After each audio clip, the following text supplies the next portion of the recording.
Olha só que coisa. De um lado, a gente vê notícias de que o cantor Robbie Williams pode estar perdendo a visão depois de emagrecer 12 quilos com as famosas canetas emagrecedoras. E do outro lado, um estudo impressionante que mostra que quem usa essas mesmas canetas tem, pasme, 62% menos chance de morrer de câncer de intestino. Então qual é a verdade aqui? A gente tá olhando para uma das maiores revoluções da medicina? Ou para um desastre que tá só esperando para acontecer? Vamos mergulhar nos dados para entender essa história direito.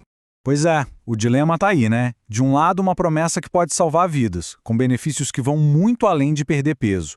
Do outro, relatos bem assustadores de efeitos colaterais que ninguém quer ter. Para a gente conseguir entender por que existe tanto ceticismo e, ao mesmo tempo, tanto otimismo, a gente precisa primeiro dar um passo para trás e olhar para a história, uma história bem sombria dos remédios para emagrecer. Antes da gente falar da ciência de hoje, é fundamental conhecer o cemitério de curas milagrosas do passado. Essa busca por uma pílula mágica para emagrecer, sabe? Ela deixou um rastro de consequências devastadoras que, sinceramente, a medicina às vezes até prefere esquecer. Esse histórico é de arrepiar. Começa lá nos anos 30 com o dinitrofenol, um produto químico para fazer explosivos que literalmente cozinhava as pessoas por dentro. Depois vieram as anfetaminas. Elas foram usadas primeiro por soldados na guerra para ficarem alertas e logo depois começaram a ser vendidas em massa para donas de casa. Nos anos 90, o fen-phen virou um fenômeno. Foram 18 milhões de receitas em um ano só, até que começaram a pipocar os casos de danos fatais no coração. E bem mais recentemente, o Rimonabanto, que foi tirado do mercado porque causava depressão profunda e pensamentos suicidas. Para a gente ter uma ideia do tamanho do estrago do fen-phen, o laboratório teve que pagar 21 bilhões de dólares em indenizações. É o número que mostra o tamanho do dano que foi causado para milhares de pessoas que só queriam uma solução para o peso. Essa frase é de um paciente que tomava o Rimonabanto. Ele voltou apavorado no consultório do médico, estava mais magro, sim, mas estava aterrorizado.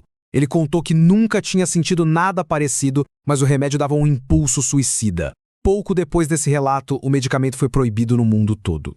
Cada milagre desses parecia terminar em desastre. Com um passado desses, a pergunta é inevitável, né?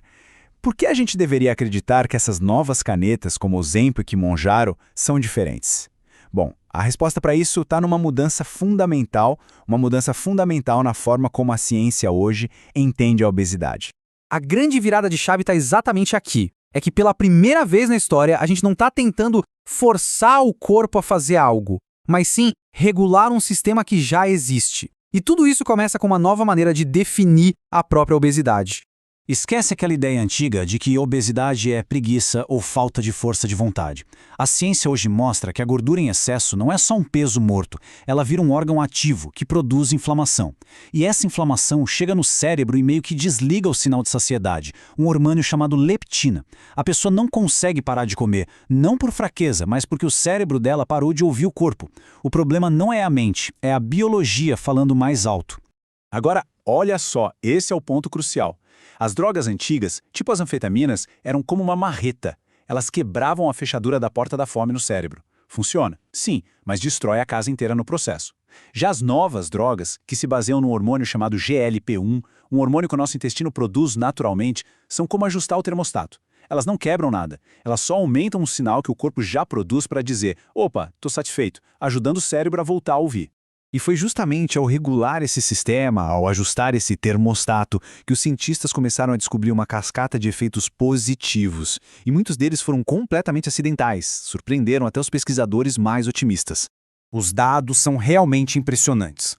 Uma revisão enorme, com quase 100 mil pacientes, mostrou redução de infartos, de insuficiência cardíaca.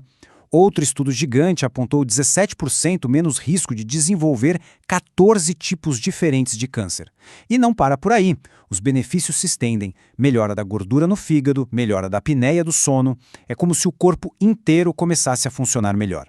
Mas talvez o dado mais dramático de todos seja este. Em pacientes com obesidade e câncer de cólon, a mortalidade em 5 anos caiu de 37% para apenas 15% entre quem usava as drogas GLP-1. É uma redução de 62% na chance de morrer da doença. A teoria é que, ao reduzir a gordura e a inflamação, essas drogas acabam tirando o combustível que o tumor precisava para crescer. E aqui vem uma descoberta totalmente acidental. Pacientes começaram a comentar que, sem querer, tinham perdido a vontade de beber álcool. Um estudo sueco foi investigar e confirmou. Essas drogas reduziram em 36% as internações por problemas com álcool, um resultado melhor do que os remédios feitos para isso. E por quê? Porque o circuito de recompensa do cérebro que controla a fome é o mesmíssimo que controla o impulso pelo prazer do álcool. Mas a história não é só de boas notícias. Se parece bom demais para ser verdade, é porque existem riscos reais que precisam ser discutidos abertamente. Muitos deles não estão em letras garrafais na bula, sabe? Lembra do caso do cantor Robbie Williams, que a gente comentou no início? Pois é, parece que existe uma explicação. Um estudo de Harvard encontrou um risco aumentado para uma condição rara chamada neuropatia óptica isquêmica anterior, que afeta o nervo do olho. Embora a chance seja baixa, tipo 1 a cada 10 mil usuários por ano, com milhões de pessoas usando, o número total de casos acaba sendo significativo. Talvez o risco mais preocupante, e um dos menos discutidos, seja este. As drogas GLP-1 diminuem a velocidade com que o estômago esvazia, e isso pode desregular completamente a absorção de outros remédios. Esse relato aí é de um médico sobre um paciente com epilepsia, que estava controlado há anos. Quando ele começou a usar a caneta, o remédio para convulsão começou a ser absorvido de forma irregular e as crises voltaram. O mesmo pode acontecer com anticoagulantes, aumentando o risco de trombose, por exemplo. É muito sério. E a gente não pode ignorar o contexto de tudo isso, né? A busca imensa por essas canetas também é muito alimentada por uma pressão social e estética gigantesca pela magreza. E essa pressão pode levar as pessoas a ignorar os riscos, buscando um resultado rápido, sem ter a orientação e o acompanhamento médico que são essenciais. Então, tá. Juntando todas as peças, qual é o veredito? É uma revolução ou um desastre? A resposta, como quase sempre na ciência, parece estar em algum lugar no meio do caminho. Essa é a pergunta de $1 milhão, né? É a pergunta que todo mundo que usa ou pensa em usar essas canetas se faz. E a resposta pode ser um pouco incômoda. Os dados são bem claros. Depois que a pessoa para de usar, o peso volta.